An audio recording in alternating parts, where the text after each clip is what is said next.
In November 1970, the sky over the Bay of Bengal turned ominous.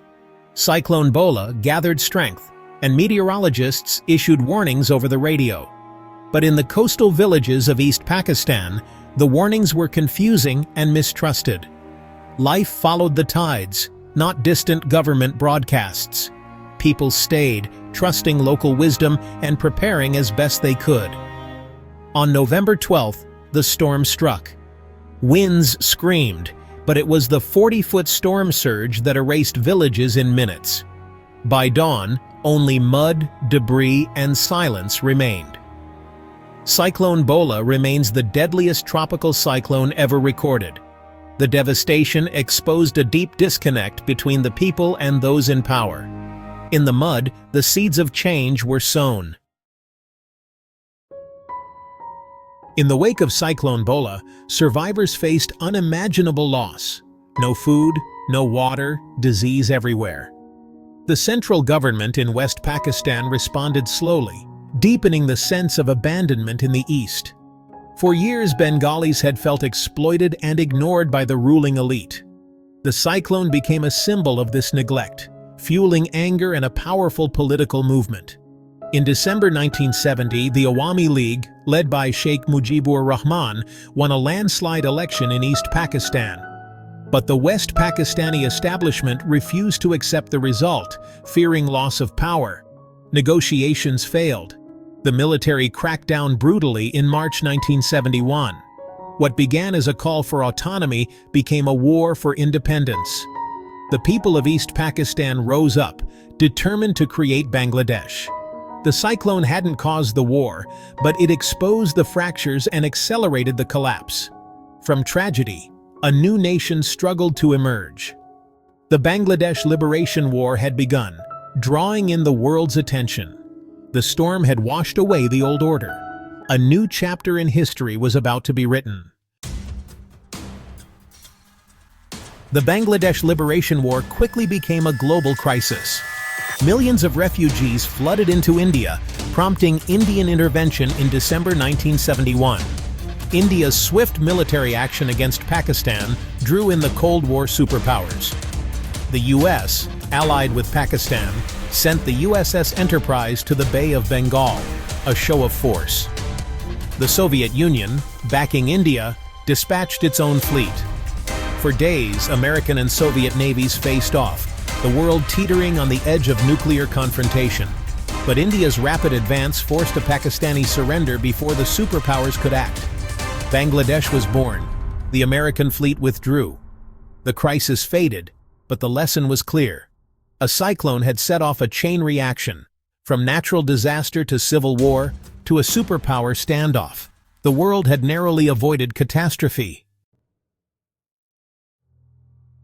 On March 11, 2011, Japan was rocked by a magnitude 9.0 earthquake, the strongest in its history. The quake shifted the island, toppled buildings, and shattered infrastructure. But the true catastrophe came from the sea. A tsunami over 130 feet high crashed ashore, obliterating entire towns. Nearly 20,000 people were dead or missing. As the water receded, a third disaster unfolded. The tsunami flooded the Fukushima Daiichi nuclear power plant, knocking out its cooling systems. Reactor cores overheated, leading to explosions and a nuclear meltdown.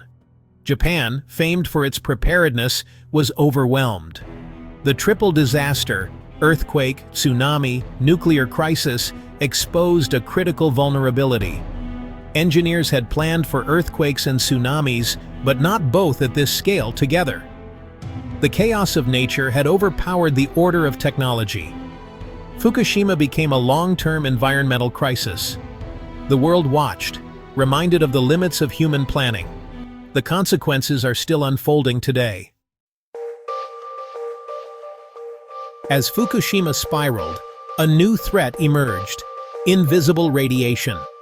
A radioactive cloud drifted from the plant, forcing 150,000 people to evacuate.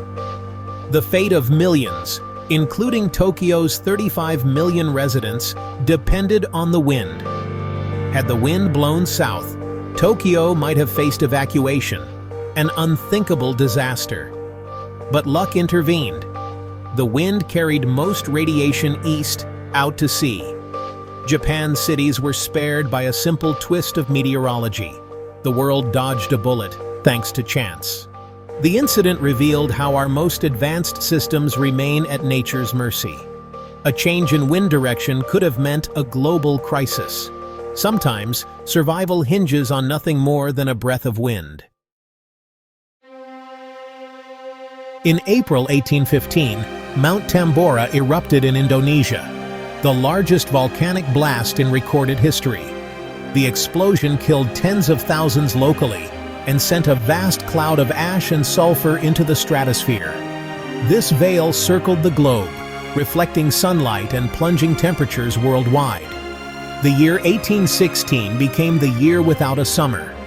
Frost and snow struck New England in June. Europe endured cold, floods, and crop failures. Famine and migration followed, as people struggled to survive. The strange weather even inspired culture. Mary Shelley, trapped indoors by the gloom, began writing Frankenstein. John Polidori wrote The Vampire, shaping the future of horror fiction. A distant volcano had triggered global hunger, unrest, and literary masterpieces. The eruption's impact rippled across continents and centuries. Nature's chaos had rewritten history. The world would never be the same. Cyclones, tsunamis, volcanoes. Nature's chaos sets off chains of consequences we rarely foresee. The initial disaster is only the beginning. The real story is in what follows. These events reveal how deeply our societies and technologies are tied to the natural world. Cyclone Bola led to revolution and war. Tambora's eruption caused famine and inspired literature. Fukushima forced a global reckoning on nuclear safety. We build defenses, but nature finds new ways to surprise us. Our greatest risks are often the ones we fail to imagine. The lessons echo across time. A volcano's ash, a cyclone's surge, a nuclear meltdown, all show how local events can have global consequences. Disasters expose our vulnerabilities and reshape history. The threads connecting these events are the hidden architecture of our world. Nature's unpredictability is the true author of history. Not all nature-driven crises are catastrophic. Some are simply bizarre. In the 1980s, the Swedish Navy detected strange underwater sounds, convinced they were Soviet submarines. For years, Sweden hunted these phantom intruders, dropping depth charges and straining diplomatic ties. The world watched as neutral Sweden seemed on the brink of conflict. But the truth was stranger than fiction. In the 1990s, a biologist revealed the sounds were not submarines, but herring. The fish communicate by releasing air from their swim bladders, creating noises that mimic submarine propellers. The Navy had spent a decade chasing fish. The incident was a humbling lesson in how easily nature can fool us.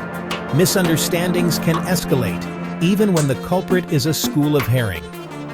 Sometimes the greatest threats are the ones we invent. Nature's mysteries can be mistaken for human malice. Even a fish can nearly start a war.